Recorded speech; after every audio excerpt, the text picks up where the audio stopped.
Good morning students, Assalamu alaikum. This is your chemistry class. Today we are going to start our next chapter, chapter number 2, structure of atom. In previous chapter we will discuss about the fundamentals of chemistry.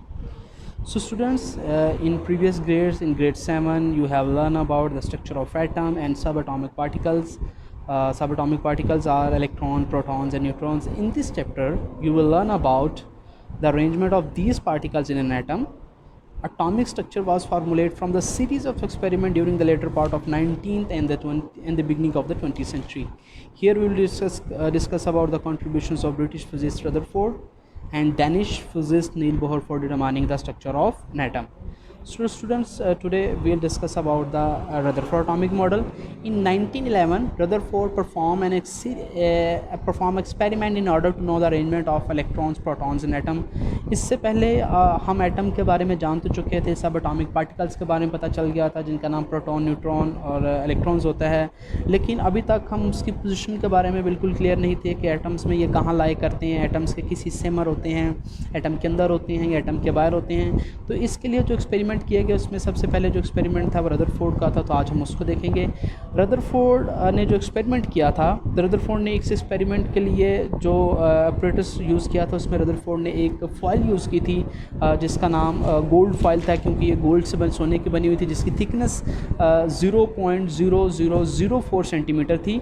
इसके साथ Rutherford ने और जो source use किया था, source for alpha particles, वो था जी हमारे पास सोर्स ये है जी, सोर्स ऑफ अल्फ़ा पार्टिकल, जो कि he was use alpha particles obtain from disintegration of polonium, alpha particles of helium nuclei data doubly positive charge. ये डबली पॉजिटिव चार्ज थे हीलियम न्यूक्लाई से. अब इन अल्फ़ा पार्टिकल्स की जब बम्बार्डमेंट इस sheet के ऊपर करवाई गई तो इस शीट पर टकराने के बाद अल्फ़ा पार्टिकल्स जो थे ज़्यादातर तो सीधे गुजर गए, कुछ जो थे वो स्लाइटली डिफ्लेक्ट हो गए और कुछ जो थे वो बाउंस बैक हो गए, शीट से टकराने के बाद वापस आ गए. और यहाँ पर ये जो साइड पे आपको रिंग नज़र आ रहा है, ये जिंक सल्फ़र है जो डिटेक्ट करता है अल्फ़ा पार्टिकल्स के. जब आगे पर यहाँ टकराते हैं तो यहाँ पर जो है ना वो स्पार्क प्रोड्यूस करते हैं, लाइट ग्लो प्रोड्यूस करते हैं, जिससे हमें पता चलता है कि अल्फ़ा पार्टिकल्स यहाँ से जो है वो गुजर कर टकरा रहे हैं. तो स्टूडेंट्स एक और सवाल भी पैदा होता है कि रदरफोर्ड ने इतनी जो गोल्ड फाइल उसकी थिकनेस इतनी कम क्यों रखी. तो इसकी थिकनेस रखने की वजह ये थी कि अल्फ़ा पार्टिकल्स इस शीट्स के अंदर से पेनिट्रेट कर जाएँ, पेनिट्रेट के जब गुजरें तो वो डिटेक्ट कर सके कि आया शीट के अंदर कोई और भी पार्टिकल्स हैं कि नहीं हैं, अगर हैं तो वो कहाँ पर हैं, और अगर कहाँ पर हैं तो उन पर चार्ज कौन सा है. सो स्टूडेंट्स, रदरफोर्ड ने जब ये एक्सपेरिमेंट किया तो उसने 3 तरह की ऑब्जर्वेशन निकाली. The first observation is that most alpha particles travel through the foil undeflected. ज़्यादातर जो अल्फ़ा पार्टिकल्स है वो शीट में से अनडिफ्लेक्टेड गुजर के आपको नज़र आ रहा होगा डायग्राम में, तो ज़्यादातर जो रेज़ हैं वो बिल्कुल शीट से सीधी गुजरती हुई नज़र आ रही हैं. The second one observation is that most of the alpha particle deflected by small angles. कुछ अल्फ़ा पार्टिकल्स जो हैं वो अपने एंगल से थोड़े से हट गए, यानी यूँ कह सकते अपने सीधे रास्ते से जाते जाते थोड़े से हट गए या मुड़ गए. और third one, most occasionally alpha particles travel back to the foil. लेकिन बहुत कम ऐसे थे जो शीट पर टकराने के बाद बिल्कुल वापस आ गए या बाउंस बैक हो गए. इसी तरह जब ये 3 ऑब्जर्वेशन निकाली तो इन्हीं ऑब्जर्वेशन को इंटरप्रेशन करके रदरफोर्ड ने ये कंक्लूजन्स यहाँ में दिए. The first conclusion is that the most of the space occupy an atom must be atom. Atom is mostly empty space. Atom का ज़्यादातर हिस्सा खाली होता है. Second one, the nucleus positively charge as alpha charged.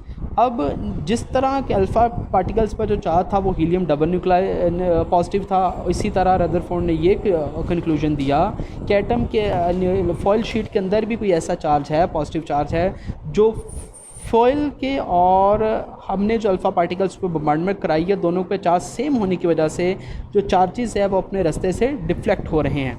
और third one, the nucleus carries most of the atom. और nucleus जो है एटम का ज़्यादातर जो हिस्सा है वो कैरी करता है, हम यूँ भी कह सकते हैं the most of an atom is concentrated with a very small dense positively charge region, और he name this region is nucleus. और सो पहली दफ़ा यहाँ पर न्यूक्लियस की डिस्कवरी भी हुई. सो स्टूडेंट्स इसको थोड़ा हम ज़रा शीट वाइज देख लेते हैं, शीट में कैसे बता रहे हैं। तो ये हमारे पास एक फॉइल शीट है जिसके अंदर मुख्तलिफ एटम्स जो है ओरिजिनली पैक्ड हैं, क्लोजली पैक्ड हैं। ये उसके अंदर न्यूक्लियस बनाया गया है जिस पर पॉजिटिव चार्ज है, और पॉजिटिव चार्ज और साथ में इलेक्ट्रॉन्स जो हैं वो क्लाउडी शेप में उसके साथ सर्कुलर शेप में बीम रिवॉल्व कर रहे हैं। The beam of alpha particles, ये हमारे पास बीम ऑफ पार्टिकल्स आपने देखा कि मोस्टली जो हैं वो इसके अंदर से बिल्कुल सीधे गुजरे हैं। सो हम कह सकते हैं most of the alpha particle pass through state, so it's mean the most of the space of an atom must B empty. Second one, जो स्लाइटली डिफ्लेक्टेड हो रहे हैं उसकी वजह ये है कि इन पर भी पॉजिटिव चार्ज है जो अल्फ़ा पार्टिकल्स हैं, और एटम के अंदर भी पॉजिटिव चार्ज है, that's why they are deflected from their straight path. Third one, जो बाउंस बैक होकर वापस जा रहे हैं, हम कह सकते हैं कि अभी जिस तरह मैंने बोला था कि एटम का जो सेंटर हिस्सा है वो जो है वेरी स्मॉल और डेंस पॉजिटिवली चार्ज है। अब जब अल्फ़ा पार्टिकल के चार्ज इसके ऊपर आकर टकराए तो ये ज़्यादा कंडेंस था as compare to the alpha particle, इसलिए अल्फ़ा पार्टिकल को इसने गुजरने नहीं दिया, पेनिट्रेट करने नहीं दिया, और ये पार्टिकल्स टकरा कर वापस आ गए। तो यहाँ पर ये आपको दोबारा थोड़ी सी वजाहत के साथ बता देता हूँ कि अल्फ़ा पार्टिकल्स जो सीधे गुजर गए, most of the space empty, जो फ्यू डिफ्लेक्टेड हुए एटम का और दोनों के चार्ज सेम होने की वजह से डिफ्लेक्ट हुए। थर्ड वन, जो बाउंस बैक होके आ गए, इससे हम कह सकते हैं कि एटम का जो न्यूक्लियस है वो डेंस पार्टिकल है, जिसकी वजह से उन चार्ज को, उन अल्फ़ा पार्टिकल्स के चार्ज को उसने पेनिट्रेट करने नहीं दिया। सो स्टूडेंट्स, ये था हमारे पास आज का topic. Thank you so much.